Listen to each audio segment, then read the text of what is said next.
Hi friends, welcome back to my channel. ఇవి జొన్నలు అంటారు కదా, పచ్చజొన్నలు.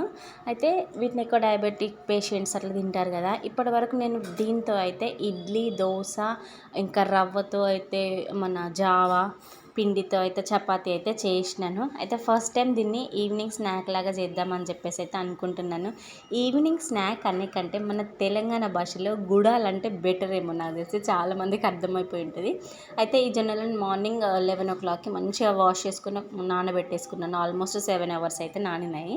నానిన తర్వాత వీటితో పాటు కొన్ని పల్లీలను కలిపి రైస్ కుక్కర్లో వేసుకుని ఒక 7-8 విజిల్స్ వచ్చే వరకు అయితే పెట్టేస్తున్నాను. అయితే నిజంగా ఇవి ఎంత బాగున్నాయంటే నాకైతే బాగా నచ్చింది. ఇవి మనము ఒక్క కప్పు తిన్నామనుకోండి, నా పర్సనల్ ఎక్స్పీరియన్స్ చెప్తున్నాను. ఒక కప్పు తిన్నామనుకోండి, నిజంగా నైట్ డిన్నరే అవసరం లేదు, అంత స్టమక్ అయితే ఫుల్ ఉంది. ఇంక ఇక్కడ మన ఇవైతే ఉడికిపోయినాయి. దీన్ని ఇంకా మనం ఏం చేయాలో నెక్స్ట్ పోపు వేసుకోవడమే కదా.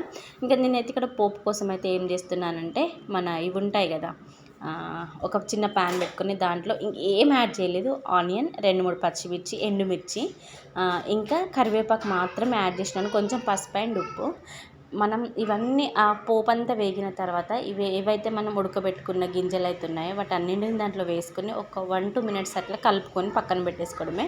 వేడి వేడిగా ఒక మంచి ఈవినింగ్ స్నాక్ అయితే రెడీ అయిపోయిందండి. నిజంగా చాలా అంటే చాలా బాగుంది. నాకైతే ఫుల్ నచ్చింది. నా స్టమక్ కూడా చాలా ఫుల్ ఉంది. ఈ వీడియో మీకు నచ్చిందా? ఒక్క లైక్ చేయండి, అలాగే సబ్స్క్రైబ్.